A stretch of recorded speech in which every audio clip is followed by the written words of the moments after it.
Hello and welcome to Geek-lish, the language of geek culture. I am your host, Tim Aguirre, and I'm joined by the champion of animal rights, Heidi Burbo. Dun, dun, dun. How you doing, Heidi? I'm doing all right, aside from the technical difficulties we're having right now. We're having some technical difficulties. You might not be able to hear Heidi, which doesn't matter because she's only the co-host and producer. I'm in the background. None of her conversation will mean anything. All right.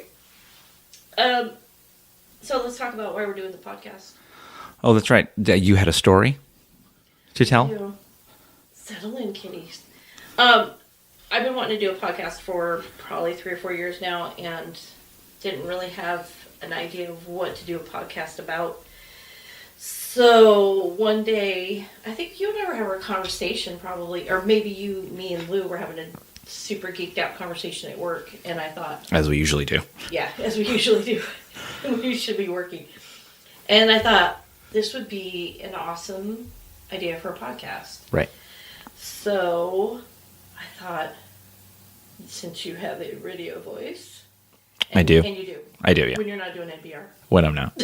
When you're not doing that voice. When I'm not having listeners listen to the soft jazz of the 40s. Yeah. So I wanted to do this with you. So I asked you. And that's where you pick up the story. Right.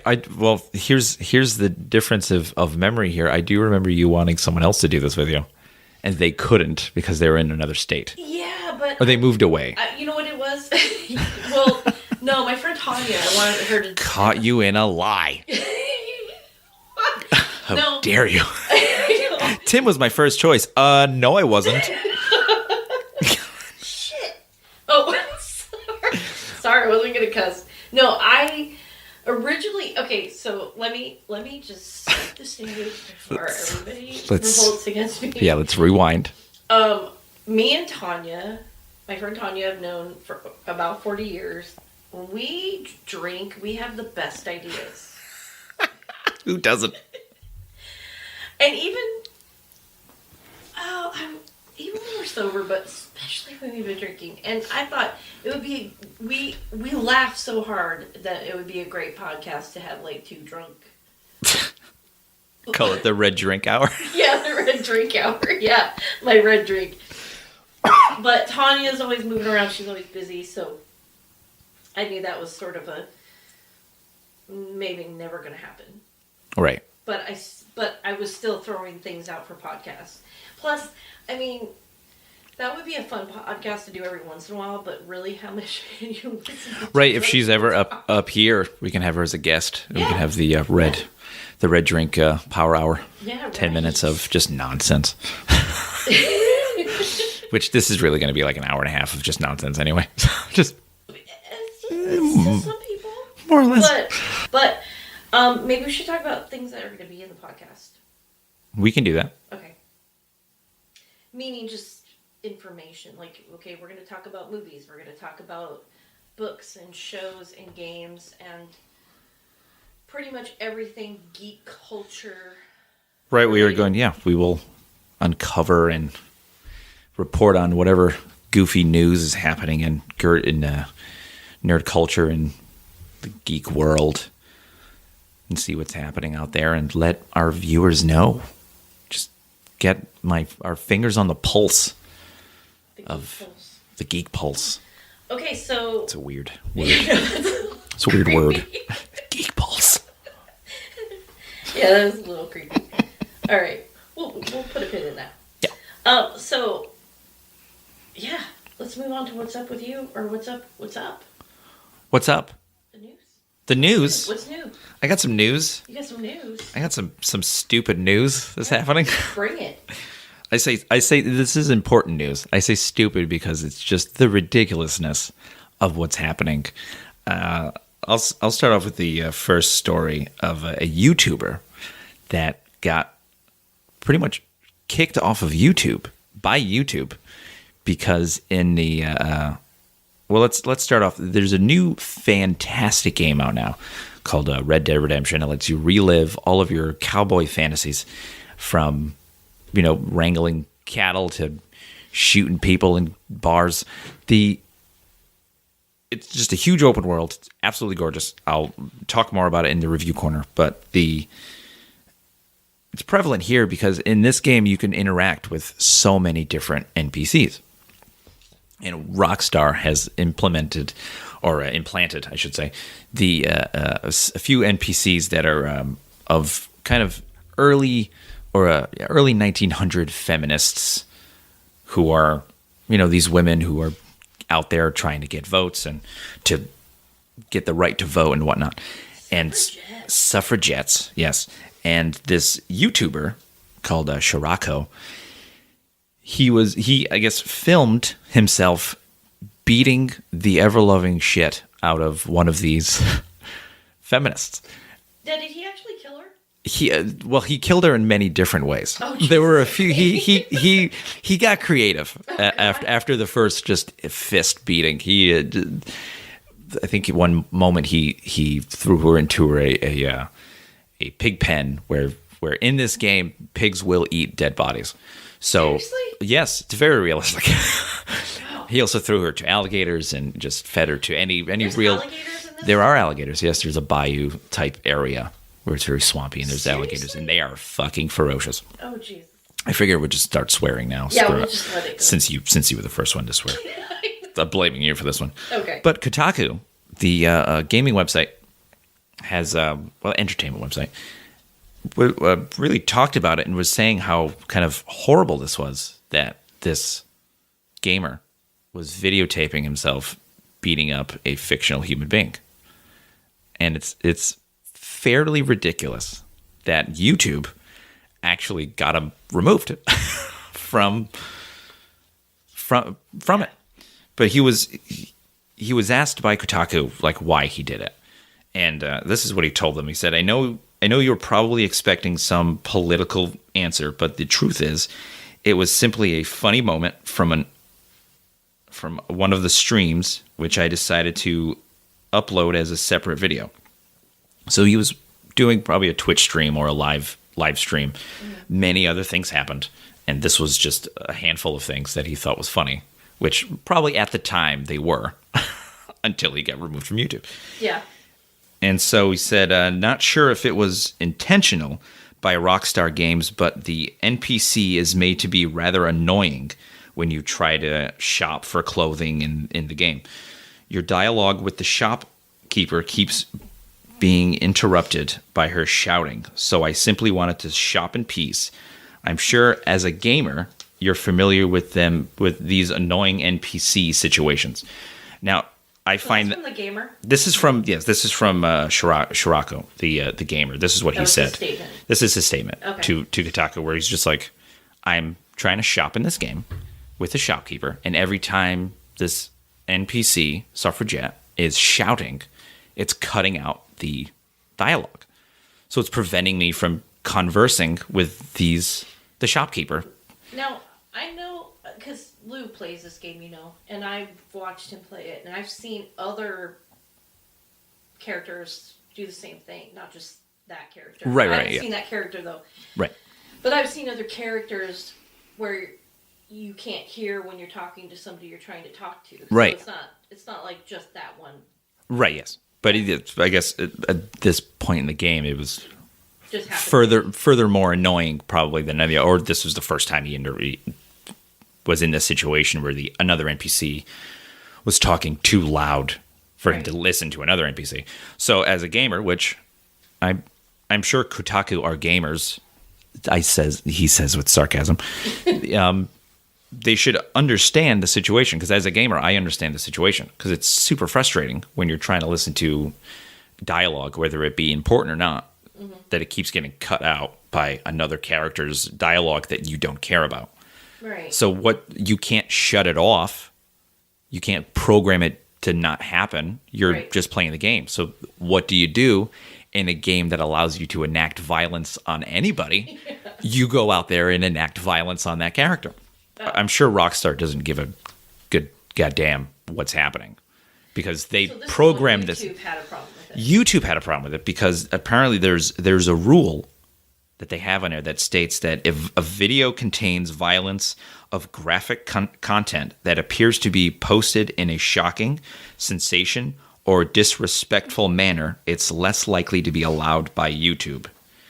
So he got emails from YouTube, or one email, saying that we also don't allow content that is intended to incite violence or encourage dangerous activities.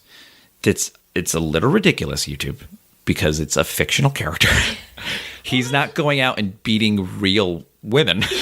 He's Not beating just that, but how many videos of Grand Theft Auto are on YouTube that they? I mean, That's the thing. It's full of them, and you can look up YouTube now, Red Dead Redemption 2, and watch people robbing stores and shooting shop owners at point blank range right in the goddamn face with a sawed-off shotgun. But those are up and those are fine. But the second this guy did this to a woman, not just a woman, but a suffragette, that's where people are starting to have issues with it. It's going to go dark, Tim. It's going to go real dark. I don't understand why this one would be so different.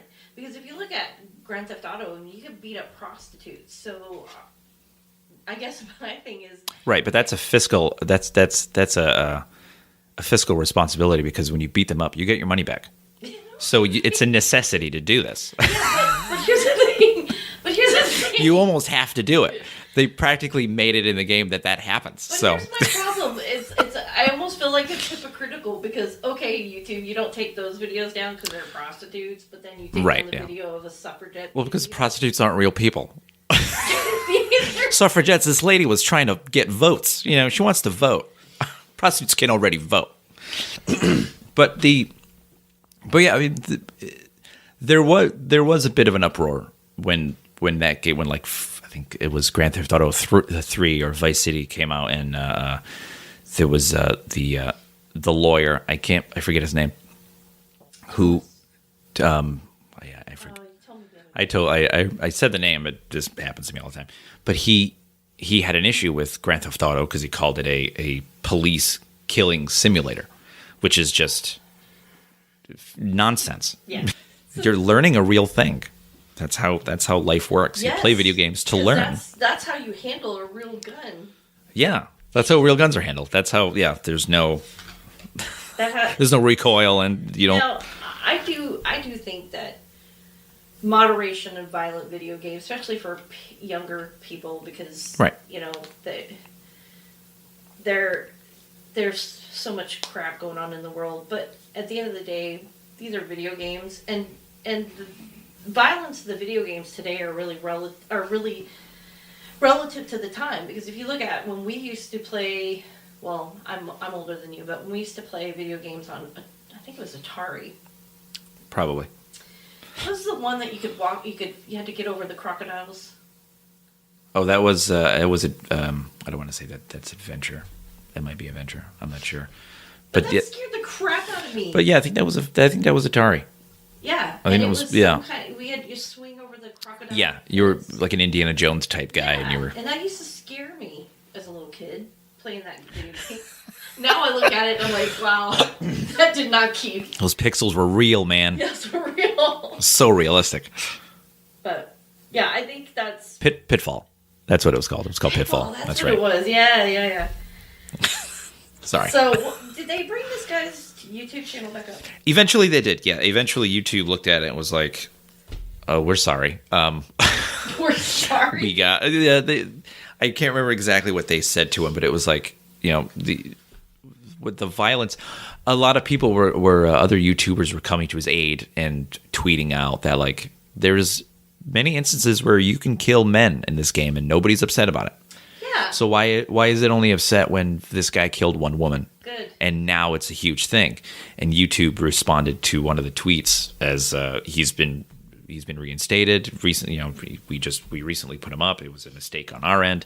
Blah blah blah. So he's back, which is a win for gamers everywhere. But because I mean, if YouTube wanted to be unilateral and not have any violent video game, then I'd be like, okay, yeah, that makes sense. But you can't pick. That's like really saying that one fictional life is more important than another fictional life. Like, give me a break. Pixelated lives matter. Pixelated lives. Zeros and ones, man. They're real people. They're real. No, they're not.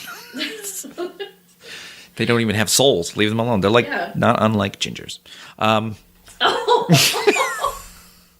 That's still a belief, right? Yeah. All right, so but yeah. Wow. Okay. Well, that's interesting. So yeah, it ended with happy news. Oh, that's good. Yeah. So yeah, unlike our next news story coming right out of BlizzCon. BlizzCon, yeah. Sounds like BlizzCon is it's a convention where Blizzard holds their own convention because they're such a goddamn monster that they have their own convention. And they call it BlizzCon. BlizzCon, yes. That's actually pretty clever if I could actually say it. Yeah. All right. Yeah, they'll a lot of times they hold the like instead of showing off everything at E3, they'll hold on to certain things. So like important stuff for Blizzard, and they'll wait till BlizzCon to release the news or show off new games and whatnot. So, but this year was a little bit of a disaster for Blizzard because they announced a sequel, or it's the way the timeline is. I guess it's a sequel to Part 2, but a prequel to 3. It's right there in the middle. Okay. Of 2.5. Yeah, like 2. Yeah, there you go. Which technically, the build is pretty much 2.5. Oh, okay. Because it's Diablo Immortal, or Immortals. It's a new MMO mobile game, which fans of the Diablo games, which have been PC and most recently console, are not very happy about it because it's a mobile game. Yeah. And as we know from anybody who plays mobile games, you pay out the rear end for new crystals or energy or whatever the hell. It's, here you pay us $1.99 or $5 for this, for more energy or more crystals to unlock this new suit that does absolutely nothing. So people are justifiably worried that Blizzard's going to do this. It's actually going to be crap because it's Activision. It's an Activision Blizzard game. Mm-hmm. They're in a partnership, and the fan base when they announced it, riddled in boos. Just was it really? People booed them so hard. They opened the floor for questioning, which was probably the stupidest thing they could have done. Yeah, we understand you guys don't like this. Please ask us more about why you hate this. Why would you open the floor to that? One guy asked, "Is this an off-season April Fool's joke?" To where everybody laughed because really this can't be real. Yeah. This is just silly. And a YouTuber, I forget his name. He's a very popular YouTuber that does a lot of Diablo, like just Diablo streams. He's well known to Blizzard. Blizzard knows this guy as well. Mm-hmm. So when he came up, I'm sure the devs who announced the game were like, "Oh, thank God, a champion for Diablo." Mm-hmm. He's going to ask a really good question, and he asked the question he asked was more along the lines of, it's the technicalness of it. Why is this eventually going to be put on PC, or is it going to be strictly mobile? Mm-hmm. And they said, unfortunately, it's not going to go to PC. It's going to be strictly on mobile. To again, just boos throughout the entire crowd. And Blizzard's their response on the spot response to the boos was one of the devs. They had microphones. One of the devs spoke out. Do you guys not have cell phones? What? Why would you say that to a group of people who are angry at your game already? Why would you then poke them with a stick and go, "Don't you guys have phones?" Of course we have phones, stupid. What do you think we're tweeting about right now? Yeah. We're using I'm tweeting on a stone and giving to my crow to drive over to Fred Flintstone's goddamn house. It's a living. What are you, an idiot? Like, yeah, we all have cell phones. We don't want to play Diablo on them. Stupid. What are you thinking about? I don't understand what these. Like, obviously he was annoyed of the whole situation, Yeah, and yeah. this the last bit of booze was like, why are you guys angry? Don't you have phones? Like, that's not why we're angry. Yeah, that's not the point. That's not why they're angry I about want it. to use our phone to play that game. It's so sad because especially just coming out of Diablo 3's situation where in the beginning Diablo 3 came out, fans were not happy about it because the art direction was much different. It looked a little bit cartoony. The color palette was a bit lighter instead of, darker and grimmer. And they were also kind of crippled with the auction house, the in-game auction house, which had players spending real-world money to unlock to purchase in-game items from the auction house. And eventually, they got the point, and they took it out. They took it out of the last game, and with the latest updates and DLC of Diablo 3, it's become a great game. So they've kind of pulled themselves out of the mud on that one. Yeah, they've but listened then to they listened to the fan base, but then they turn around and face planted into another puddle of mud because you're Yeah. releasing something that nobody wants. But this is what I wonder, because this is like Fallout that is multiplayer now. Oh, Fallout 76. Yes, Yeah. yes. Now So, it's and people strictly are not happy about that. strictly multiplayer, and that's another thing to talk about because the reviews, because the beta has come out now. Yeah. It's cool. It's come and gone, and the YouTubers and reviewers who have played it, it's a bit of a mixed bag because you can kind of tell who's, I don't want to say in Bethesda's pockets, but you can see who's kind of pandering to Yeah. Bethesda and who is just like, this game fucking sucks. Because it's like, when the pandering, it's like, I'm not a big fan of this feature, but all in all, it's still pretty good. And then you get people who are just like, this game is a disaster. It's not fun. The PvP is just garbage. There's, from what I've seen on it, the PvP actually works very well, but I haven't played it. I'm not really going to play it. Yeah. I'm not. I played 4. I thought 4 was pretty good. I thought New Vegas was the best Fallout they did. As a newer fan of Fallout, but when they took out all of the human element of the new Fallout game. There's no human interaction with anybody besides other players. There's no NPCs giving you missions. There's no, story there. Everything is, all the lore you're getting, from what it seems, is from computer panels and notes that are strewn about. Yeah, but And it's, my question was more like, with Diablo and the mobile game, and with Fallout being multiplayer, the fans are clearly not happy. So Correct, yeah. Why did these gaming companies go this route with this? Did they not know their fans? Because money. Oh, okay. Because money. I don't know how. It's at this point it sounds like a conspiracy theory. It's money, Heidi. Follow the money. Follow the money. It's gonna lead you to the bunkers, where all the old games are just stacked up high. They just flood the market with shitty games just so this happens. But no, because with the Diablo game,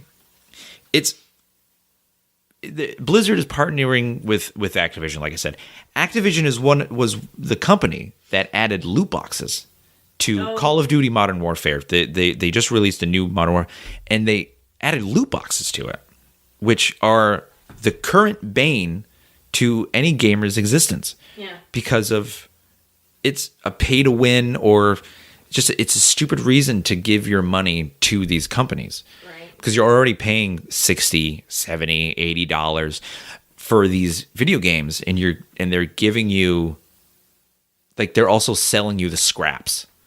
Yeah. Like, you're paying for this fantastically delicious looking steak, and they go, oh, the stuff that we cut off that doesn't cook well, we'll pay you $20 and you can get some of that too. It's like, I don't want that. Why would I want that? That sounds disgusting. And loot boxes sound disgusting to me because it's just a way for them to get an extra $5 or $10 out of you every so often, just to get a randomization of, oh, maybe I'll get a new pistol grip, or maybe I'll get some new uniforms that'll There's do. nothing guaranteeing that you're going to get anything particular out of these. No, it's a roll of the dice. You are guaranteed something. That's it. Which is why they argue that it's not a gambling thing. That they argue that, well, it's not gambling because you're guaranteed something. Yeah. And I went on a tangent on how Activision, which is the company that's partnering with Blizzard to do this game, they're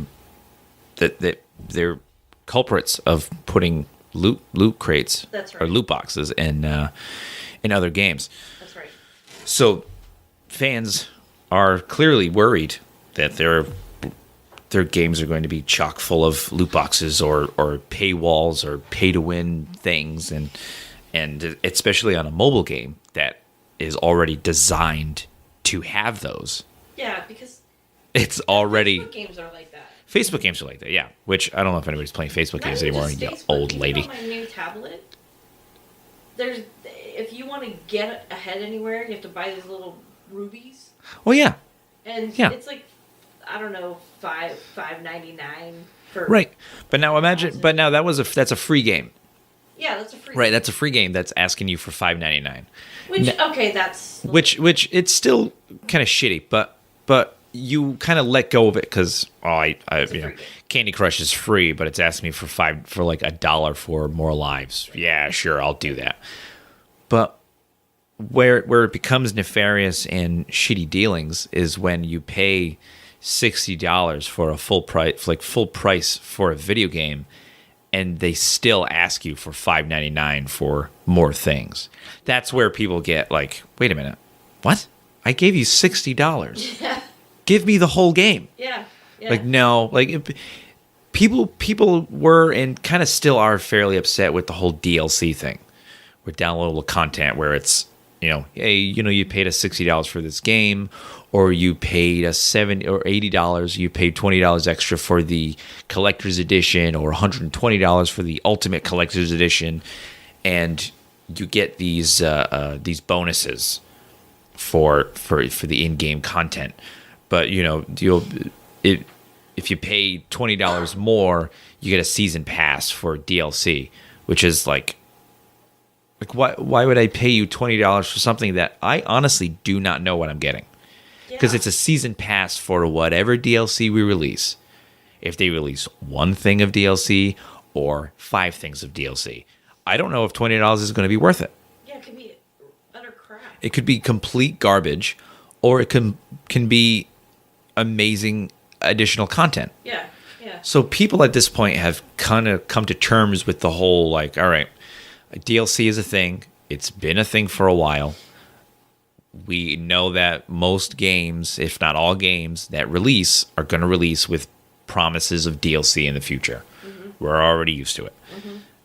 But now they're also adding in loot boxes to these additional kind of games are no longer costing $60. No, they're costing hundreds of dollars because they continue to ask for more money. Yeah. Which is insane to me. It is insane. And these companies legitimately try to justify them by saying that, well, we have to pay overhead, we have to pay our people. They're not giving it. The complaint that the executives are using of, well, we have to do DLC, we have to do in-game purchases so that way we can pay our people. Yeah, but that's not been in gaming culture ever since gaming culture started. Right. You're now just having an issue? Yeah, yeah. Now is the problem? Like, oh, geez, 20 years ago, we were completely fine.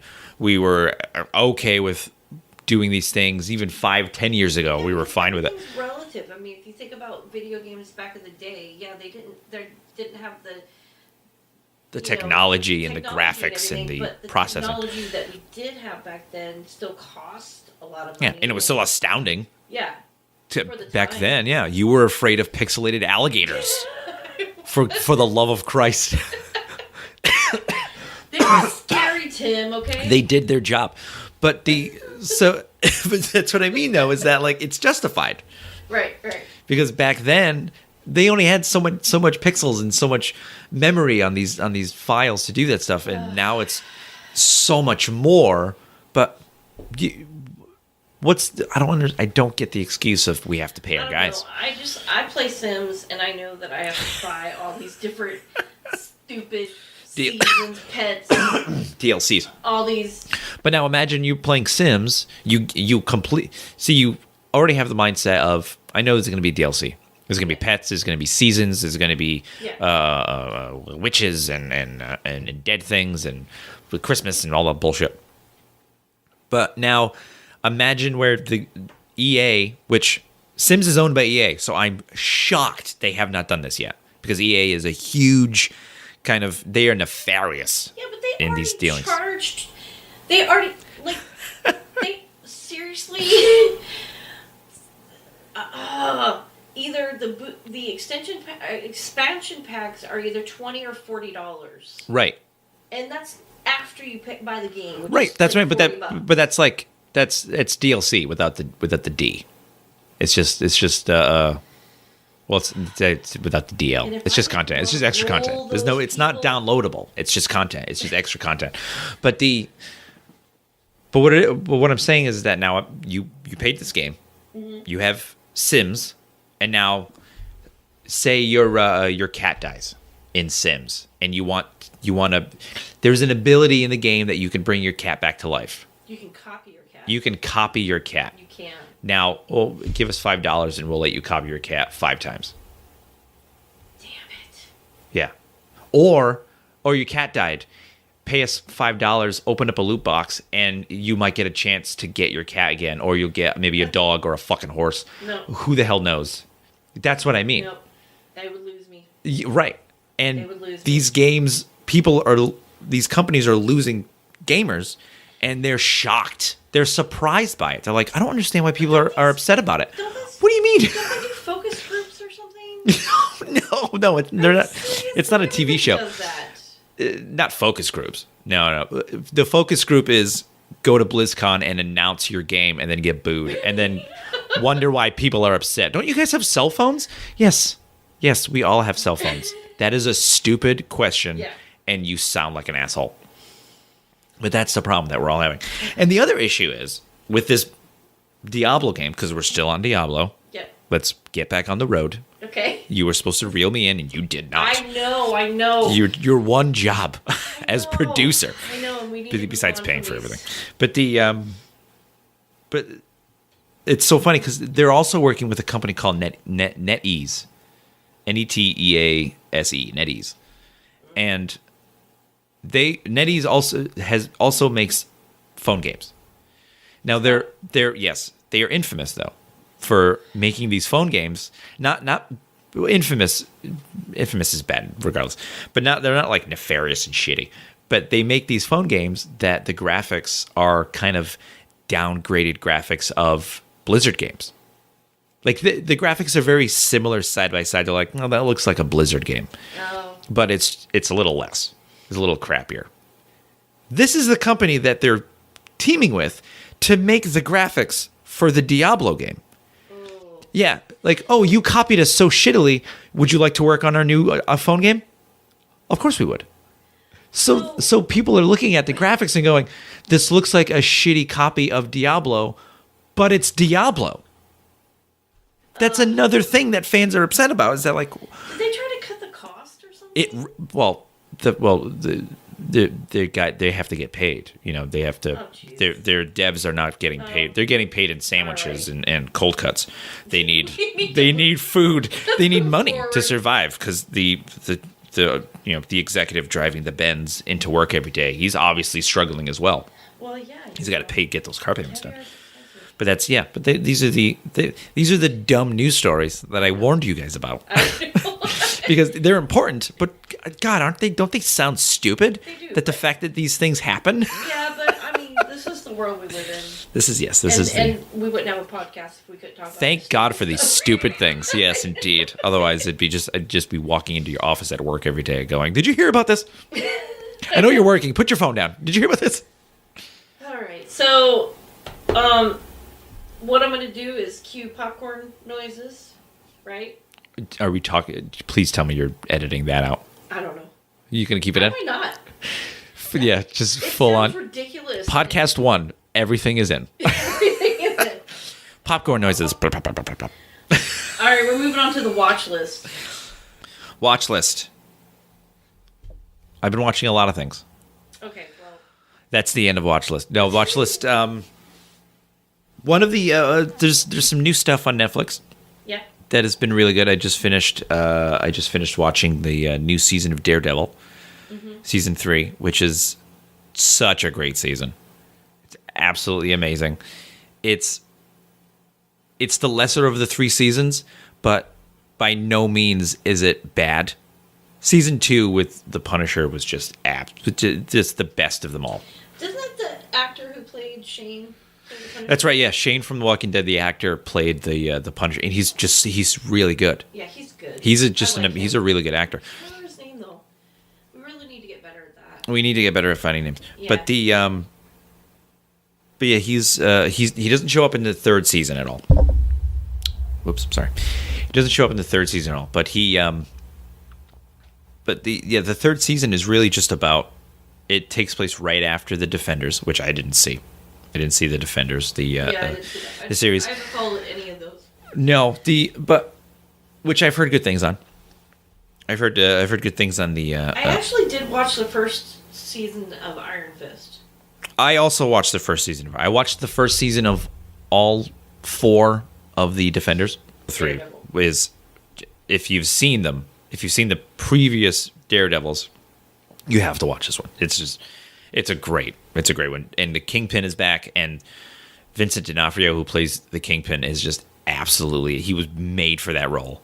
Just absolutely amazing. I love when actors play roles that they're. He is so good in it. He's menacing. He is brilliant. He's a monster at times. He's just so good. He's really good at that. The another one I just finished was I know I'm late to this party, and it was Ozark.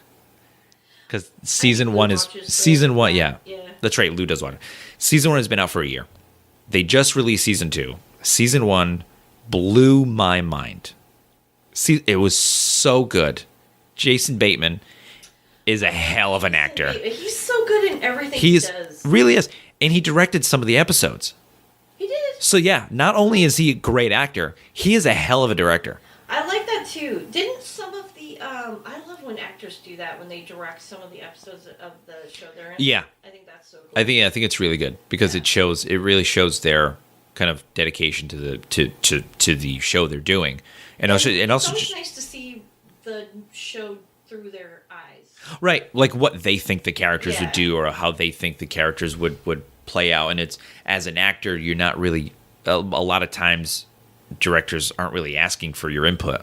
Right. I mean, there are some directors that are like, what did you think of that? How would you think the actor would do? But for the most part, it's just like, all right, do this. Cool. All right, let's try that again, but my way. All right, let's do it again, but more my way. It's just more of that.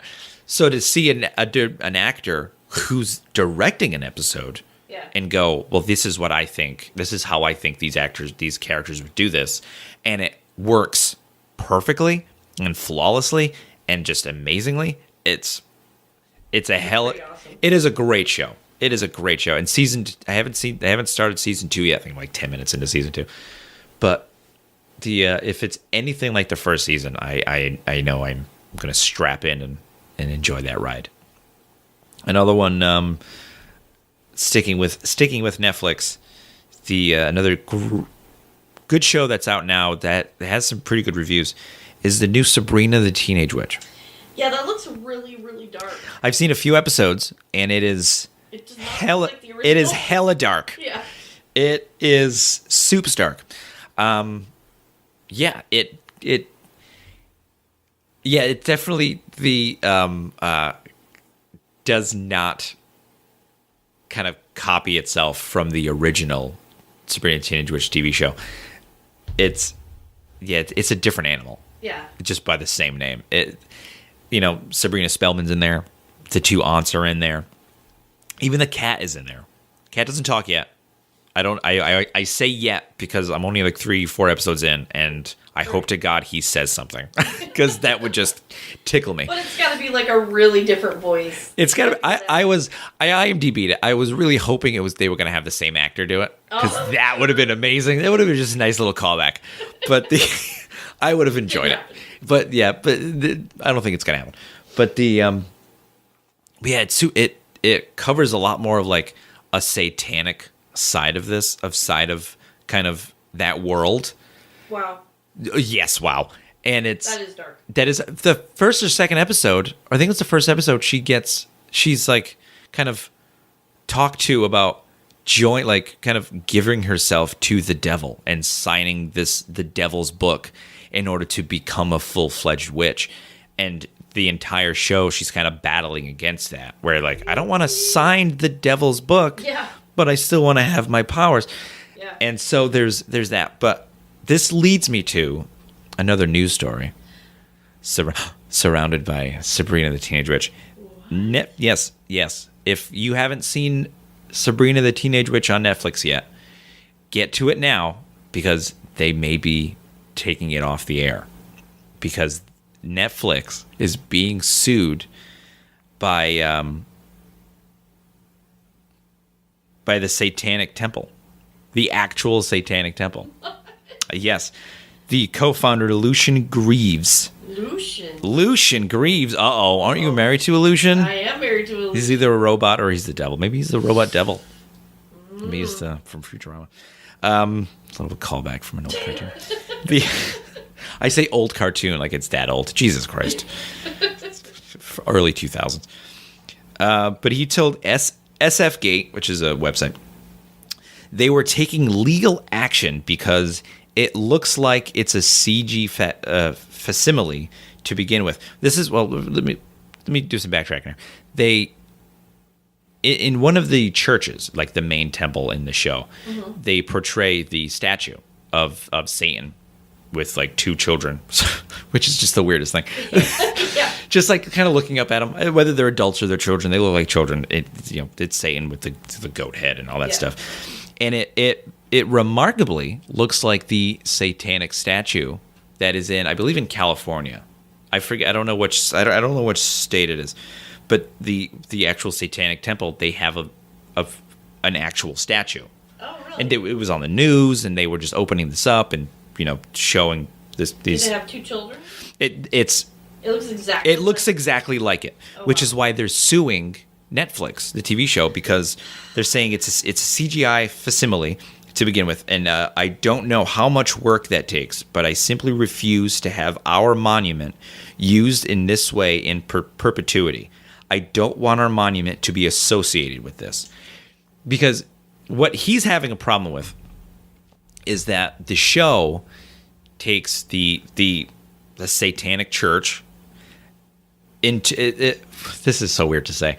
The show takes it into a negative kind of because it's Satan. Yeah. And any person who just knows the Bible in passing, doesn't, don't have to be super religious. Not even have to be super religious. No. If you know who Jesus is, you know who Satan is. Yeah. And if you know who Satan is, the first thought in your mind is, oh, the evil dude who runs hell? Yeah. That guy? Yeah, that fucking guy. Apparently, the Satanic Temple is not happy with a TV show starring a teenage witch portraying their god as an asshole. What a fucking surprise. Guys, it's Satan. Yeah. You're worshiping Satan. But here's... So, let me ask you this. Are they going to sue the church? Because the church... the church is suing Netflix. No. I know the... okay. The Christian church. Oh, no. Are they going to sue the Christian church? Because the Christian church makes Satan out to be a bad guy. Of course it does, because he's the main villain in their storybook. It doesn't make any sense to me. Well, it seems very hypocritical. Well, they're suing it because I think, for the most part, it's an exact replica of the statue that they have. So they're upset. It sounds like they're very upset about the statue being used. Okay. In a negative route, because reading this article, it actually surprises me how much good the Satanic Temple actually does. I know that sounds like an oxymoron, but yeah, they do some stuff. Yeah, the Greaves went on to call the show asinine satanic panic. Which maybe the show, well, because like I said, the devil is the main villain in the show. Yeah, apparently, according to legal documents obtained by the website The Blast, the temple states defendants misappropriated the TST Baphomet children in ways implying that the monument stands for evil. Among other morally repugnant actions, the Sabrina series' evil antagonists engage in cannibalism and forced worship of a particular deity. This is stuff that they show in the show. If this is something that they don't practice, then I can see why they would be upset. And apparently on the About Me section in the Satanic Temple's website, which is just a hilarious sentence to say, the mission. This is the mission statement of the Satanic Temple. Okay. The mission statement of the Satanic Temple is to encourage benevolence and empathy among all people, reject tyrannical authority, advocate practical common sense and justice, and be directed by the human conscience to undertake noble pursuits guided by the individual will. That sounds pretty goddamn awesome. That sounds pretty, yeah. Yeah. If you look at actual other religions, yeah, their motto is a little dicey. A little dicey. This one's pretty straightforward. We just want you to be good people. I'm sorry. That. Yeah, the Satan Church wants me to be a good person? That sounds like an oxymoron. Yeah. But apparently true, because politically aware, civic-minded Satanists and allies in the Satanic Temple have publicly opposed the Westboro Baptist Church, advocated on behalf of children in public school to abolish corporal punishment, applied for equal representation where religious monuments are placed on public property. The last thing I want to say on this is that there's 7 main tenets of the temple.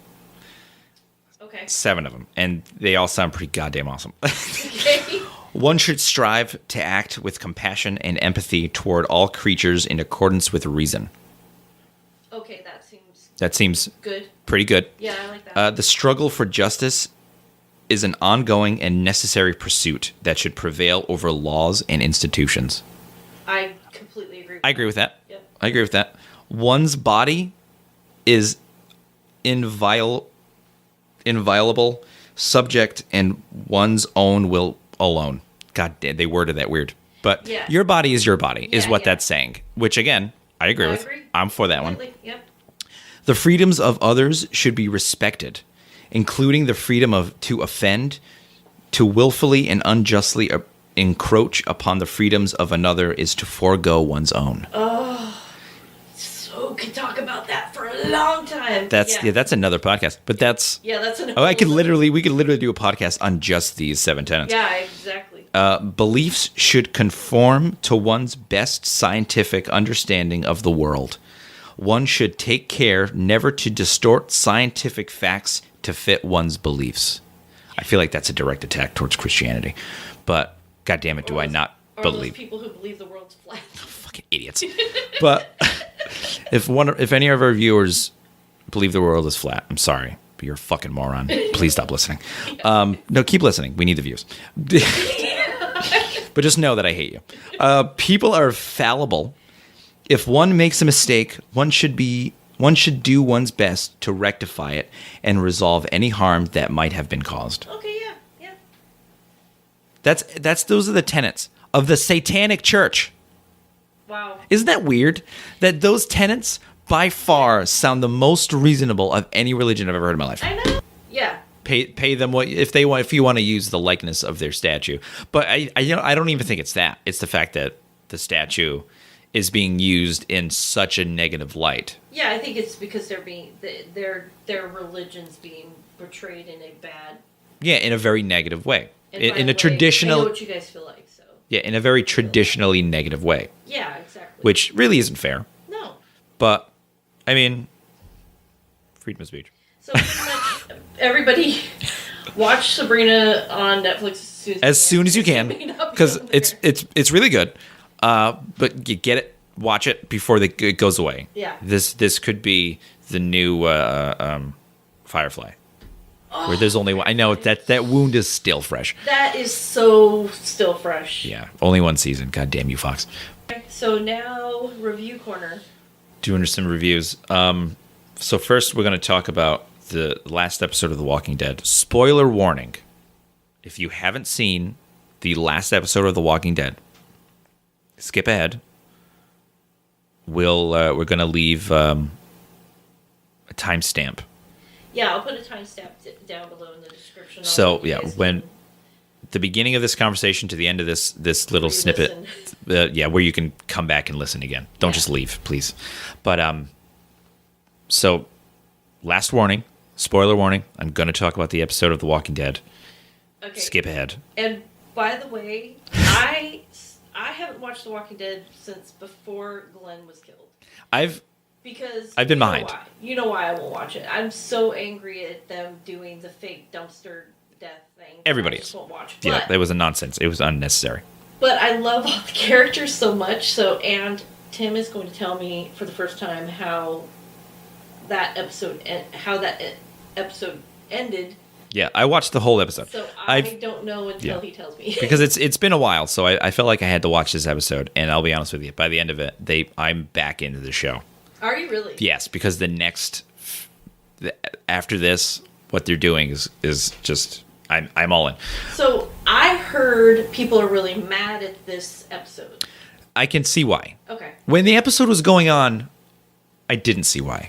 Because when they were showing the previews of it, it was kind of like he was going back to the beginning. Yeah, that's only just that's a little snippet. It's a snippet, but I feel like I'm talking around the situation. Rick's dead. Rick Grimes is dead. He died. Everybody knew he was. Which everybody knew he was leaving the show. Yep. But how he dies is really there's. That's the controversy. That's the controversy, because apparently the controversy is a lot of people don't feel that it was a good enough send off for arguably the main character of The Walking Dead. It's been about him. It's been about him this entire show. So what happens is that it starts off where the episode before ends, where he gets kind of bucked off of his horse and lands on some rebar. Oh, that's stabbed through. That's the wound that we all see, and he pulls himself off. He's bleeding profusely. He's losing blood, and so at this moment, he's probably going to die of blood loss. So we're all kind of strapped in. What's going to happen? Or infection or something. So as he's going through, he keeps passing out from blood loss. So we keep seeing these visions of old characters. Oh. Which is why we see a lot of the news of the actor of Shane is coming back, the actor of Herschel's coming back.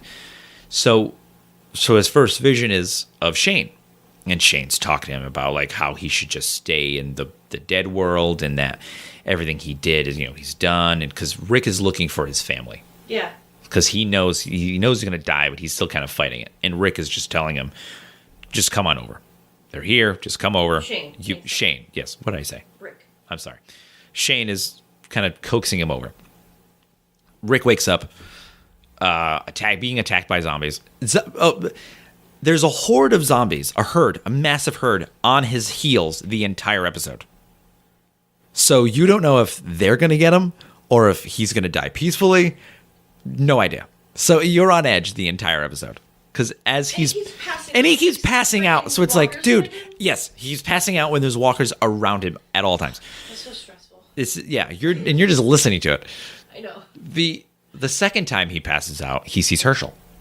And Herschel, and it's a very emotional time. The second I saw Herschel turn around, he's shaved, he looks handsome. And he's being, it's like, hey, what's going on? He's telling Rick that, everything's okay. You can stay alive. You still have a family. Yeah. Even though the family that you had has passed, you still have a family. Yeah.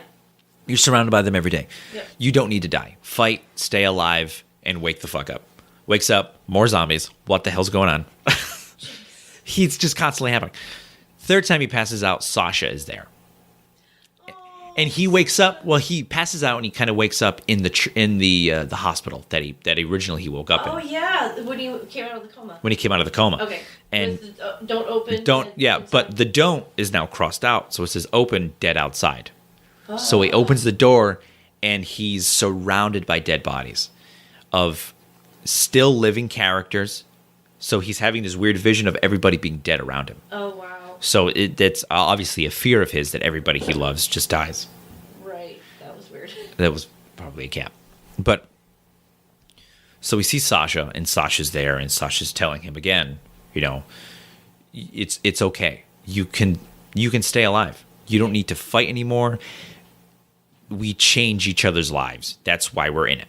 So you're completely fine with, these fears that you have. But pretty much telling him, again, you can stay alive. You don't have to search for your family because they're already there. Right. So you already have them. Again, also wake up. Yeah. Because you're surrounded by goddamn zombies. Yeah. So he wakes up, and he's running towards the whole episode. He's racing to get to this bridge that they built. Okay. To kind of get across this raging river. Okay. So he's bringing them there. Is there like protection there for him? Or No, like he's trying to get there? taking her to the bridge in hopes that the bridge will collapse under all the weight of the zombies. Oh. Because like I said, it's a massive herd. So, what does he think's gonna happen to him? Does he just think he's gonna die? I think because at that point he's kind of come to terms with like it's okay to die and it's okay to stay alive. So he doesn't really know. It doesn't. He just needs to get these. He walkers. fights off he's fighting off walkers throughout the episode. Right, so right. obviously he doesn't want to die from these things. Yeah. But there are moments where he's kind of okay with him dying. So but he needs to bring them.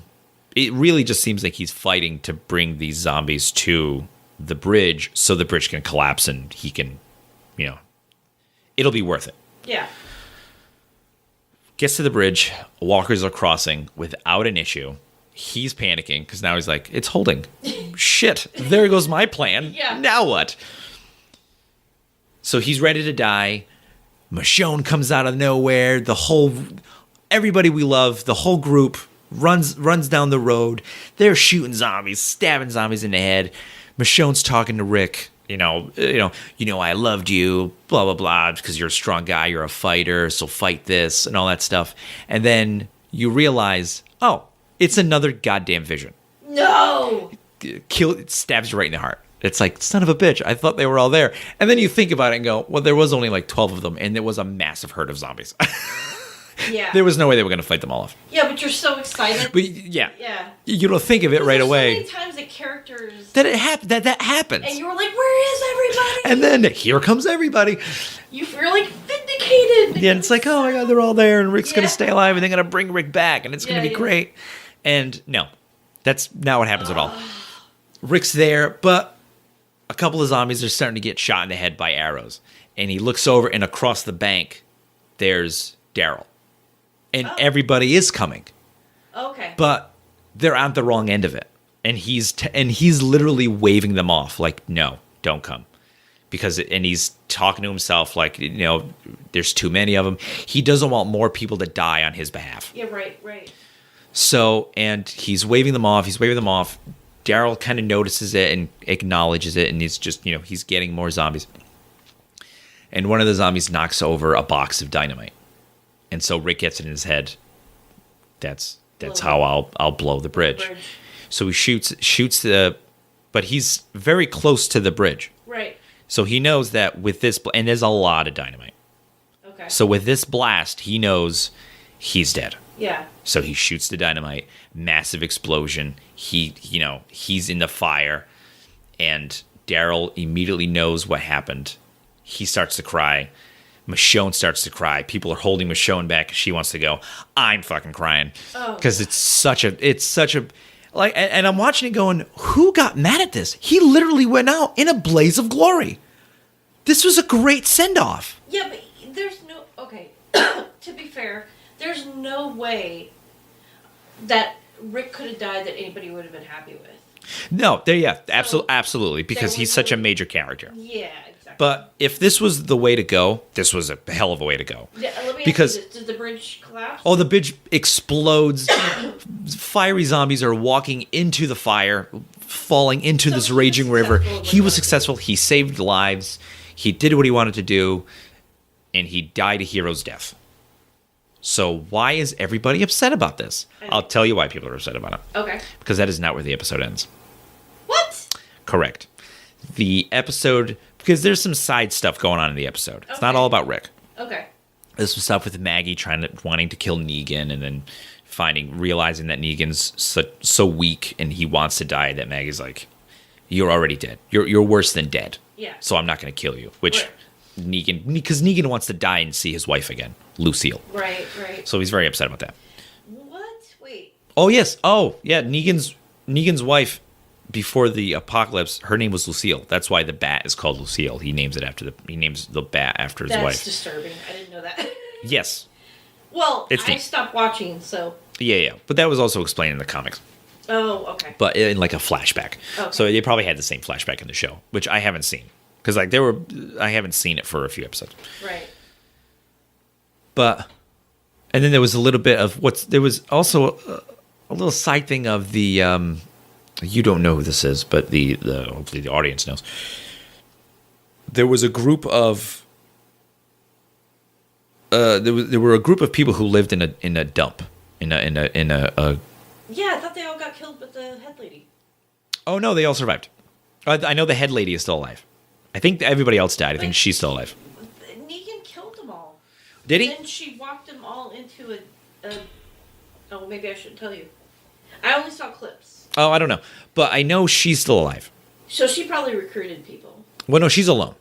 Oh, she's alone. She was alone. Yeah, Okay. she was alone, and she was talking on the radio with somebody from the government, maybe somebody. She was Right, talking to right. somebody, and saying that she needs this person's going to come and rescue her, and she has to have this thing. I don't know. It was very vague, and Okay. because I hadn't seen much of Right. beforehand. So she sees Rick on the bank, still alive. After the explosion? After the explosion, he just gets thrown off the bridge. Oh, wow. So he's still alive, burnt to shit. He's not like alive and like, oh my god, what's going on? He's moving slightly because he's Right. probably unconscious. So she radios in that like, I need help. I found the thing I'm supposed to be finding. Blah blah blah. Please come and rescue us. He needs help. And this helicopter is floating there. And she's telling them, please come. I have someone here with me. Blah blah blah. Helicopter lands. Rick kind of fades in and out. Fades in with him in the helicopter flying off, and she's telling him that you're okay, you're going to survive, blah blah blah, and the helicopter flies off, and then the episode ends. And then I realized, oh, that's why everybody was upset, because that's bullshit. You can't have us, it's Glenn all over again. You can't have us think a character died in such a way that's so emotional and so kind of like it's finally over. His story is finally over. And then no, it's not. What the fuck? This is what they're doing. And so I completely got now why why fans were upset. Yeah. Because it's not a good send-off. No. It was a good send-off, and then you ruined it into becoming a not good send-off. And it kind of sucks. And that's why people are upset. but then it jumps ahead like so many years, and you see what's her name, little ass kicker, Judith. Yeah. She's alive. Well, she's older now. Yeah. And I think this is what you told me that She's yeah, like Carl's age. she looks like Carl's age when we first meet Carl. Yeah. And she's got the hat, like Rick's hat, She's got and she's the flannel, the flannel shirt, the long blonde hair, and very- she's a super fucking badass because she's got like a small katana on her back, and she's got a gun, she and grew up in this world. yeah, where- right. So her story is going to be interesting because it seems like now she's the main character, the way it ended. Yeah. So like, oh, who are you? And she's like, Judith Grimes, and she puts the hat on, and it's like a very, very, very cool looking scene. Yeah. Where they did it, and then they showed a clip of in the next 3 episodes of The Walking Dead, and that's where you saw where people were hiding in the mud. Yeah. And, where did they go? Yeah, and the whispering is so cool. And the whispering is, like, where did they go? And the, and the more you see of the clips that they showed, somebody even mentions that, like, the zombies, they're evolving. They're not evolving. Yeah. Let me just, before people get scared and go, they're evolving, I'm done. They jumped the shark. They're not. They're not. I have the first, I think, 20-something. Yeah, it's going to be in the third compendium. It's not even going to be in the second one. Oh, okay. Because the second one is, yeah. I must have saw it somewhere. But because that was the fear I had when I read the comic. And that's where it ended. Yeah, they can't was evolve. With two characters from the hilltop just chilling out in a muddy bank, hiding from these zombies. And as the zombies walk by, they hear whispering of, where did they go? Yeah. And then it's like, oh no, Kirkman, what are you doing? Yeah. They're evolving now. What has happened? Now they're talking. Jesus Christ. They're not. For fans of the show who don't watch the comic books, who are afraid that they're evolving, they're not. I'm going to tell you. Don't be afraid. I'm telling you this now. They're not.